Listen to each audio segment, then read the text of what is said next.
Mai, jumpa lagi. Tuh ada kucing. Kita mulai ikut. Kita mulai dulu ya.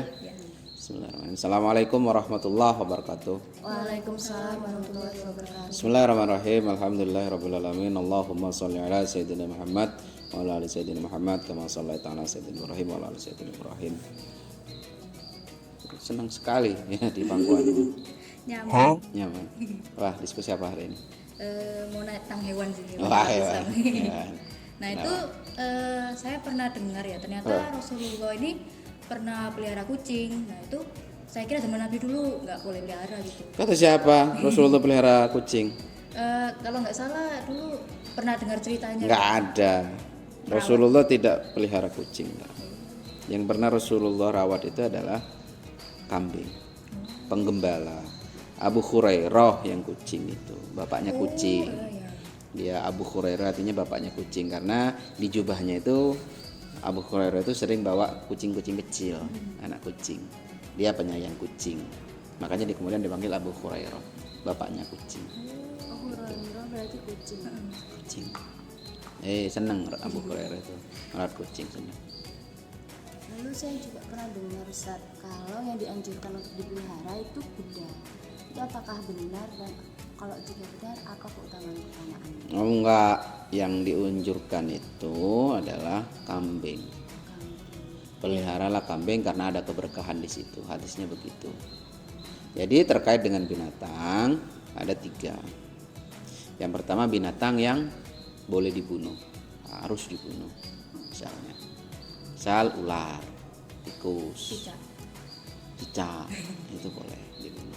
Yang kedua, hewan yang boleh dianjurkan, disunahkan untuk dipelihara, kambing, karena ada hadisnya itu, ada berkah di balik pelihara kambing. Yang ketiga, boleh dipelihara. Tidak boleh dipelihara, boleh kayak kucing ini boleh.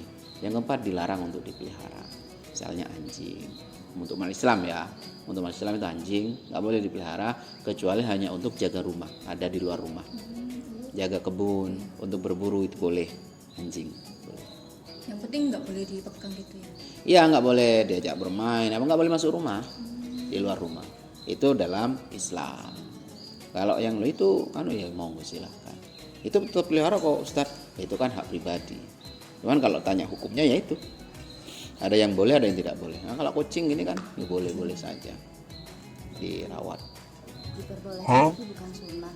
Ya diperbolehkan, cuman tidak ada anjurannya, bukan sunnah. Kalau kambing ada sunnahnya, ada keberkahan di kambing. Gitu. Apa berarti yang kayak kambing itu lebih ke hewan ternak gitu ya? Iya barangkali, cuman hadisnya itu kambing. Kan kalian beli aja kambing-kambing kecil itu, anakan, yang lucu-lucu. Paling kalau kambing masih anakan kan 400.000, dipelihara di kos-kosan. Nanti kalau udah besar buat makan-makan. Kasih. Lumayan. Cuman bau kalau domba bau. Kalau kambing enggak. Gitu. Apa lagi? Misal kayak kita nggak mau pelihara gitu ya di rumah, tapi tetap kayak kasih makan hewan sekitar kayak kegiatan street feeding namanya. Itu tetap dapat pahala padahal kita nggak punya niat merawat di rumah. Setiap perbuatan kebaikan yang kita lakukan pada makhluk hidup, nyiram pohon, nyiram bunga, ngasih makan kucing, ngasih makan hewan, itu akan dapatkan pahala. Bahkan Rasulullah pernah bercerita kepada sahabat bahwa ada seorang pelacur, dia memberikan minum pada anjing yang kehausan di gurun pasir, padahal dia sendiri butuh. Kemudian pelacur itu meninggal dan masuk surga karena kebaikan yang dia lakukan itu. Artinya boleh saja kita melakukan street feeding, tetapi hati-hati juga. Jangan sampai karena kebiasaan kita street feeding hilang naluri berburu makannya, hilang naluri berburu tikusnya, hanya nunggu aja gitu, sehingga dia ketika tidak ada street feeding dia kelaparan karena dia sudah nggak terbiasa mencari makan. Misalnya di kampus tiap hari dikasih makan dia. Nanti kalau mahasiswa pulang, yang biasa ngasih makan pulang, siapa yang mau ngasih makan dia? Kelaparan dia pasti, karena dia sudah tidak terbiasa mencari makan. Iya, kalau di kampus ini nggak dikasih makan, pasti dia akan cari tempat ke yang banyak makan. Ini kan liar, ini nggak ada yang pelihara ini kucing ini kan, nggak tahu ya, kayaknya liar ini. Kalau di kampus dia mungkin betah di kampus karena ada yang ngasih makan. Misal kayak makan kucing itu kan bisa jadi. Kalau misalnya dia nggak dikasih makan, mungkin pergi ke pasar karena di sana banyak makanan. Iya. Nggak akan di sini. Gitu. Di mana banyak makan pasti di sana itu banyak kucing.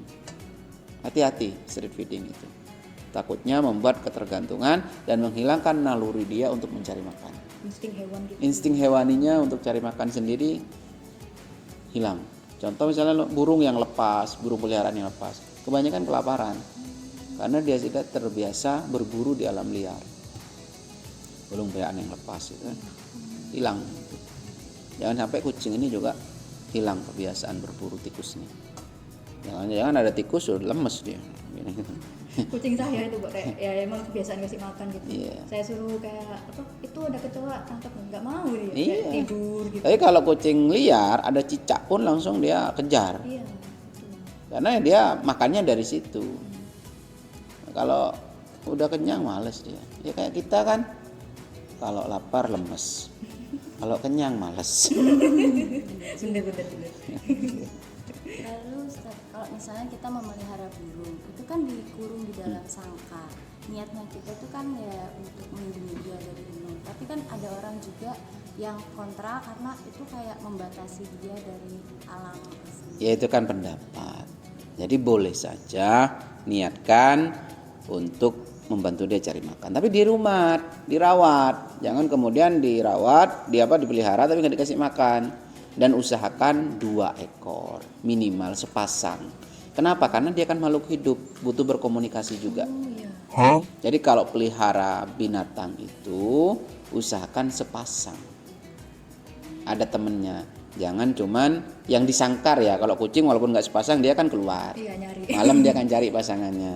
Tapi kalau burung yang disangkar itu minimal sepasang. Ikan misalnya di akuarium. Jangan cuman satu, jangan sendirian. Cari teman. Cari kan dia juga berkomunikasi toh. Ilmu pengetahuan sudah menjelaskan bahwa mereka menjalin komunikasi antar sesama hewan. Jadi minimal 2. Itu. Kalau akuarium, kalau misal cupang perang, Pak, ya didekatkan. Kan ada sekatnya itu. Sekat gitu. Jadi biar tidak biar dia tetap bisa berkomunikasi dengan yang lain gitu kan. Ada temannya lah. Makanya Nabi Adam itu kan diciptakan ketap-ketip di surga sendirian gitu. Kemudian maka dibuatlah Ibu Hawa gitu. Biar enggak kesepian. Gitu. Ada lagi? Terus saya pernah melihara hamster. Nah ternyata pas ibunya lahiran itu anak-anaknya dimakan sama bapaknya sampai habis semua. Itu apakah saya bersalah juga? Padahal saya juga Insting hewani sih. Enggak, itu kan bagian dari alami. Artinya memang di alam itu kerjanya seperti itu. Jadi tidak perlu kemudian merasa bersalah. Itu memang hukum alam begitu. Contoh misalnya ketika kita berada di hutan di Afrika misalnya. Kemudian ada rekreasi ke Afrika, ada singa makan kijang misalnya. Terus kita merasa bersalah karena tidak menyelamatkan. Ya enggak, itu memang sudah alamnya begitu. Sama-sama untuk bertahan hidup. Yang singa mengejar kijang untuk bertahan hidup, yang kijang lari untuk mempertahankan hidup. Ya di alam kan begitu. Nah kalau manusia ya sebisa mungkin kita melerai misalnya. Kalau binatang ya udah tukaran kono. Dan mari kucing ya semuanya. Dah, ada lagi? Cukup ya. Tapi hati-hati ya kalau misalnya mau sholat sudah wudhu nggak usah pegang kucing karena takut ada materi najisnya. Itu ya. Sekian pertemuan yang singkat, mudah-mudahan bermanfaat. Ihdinas siratal mustaqim.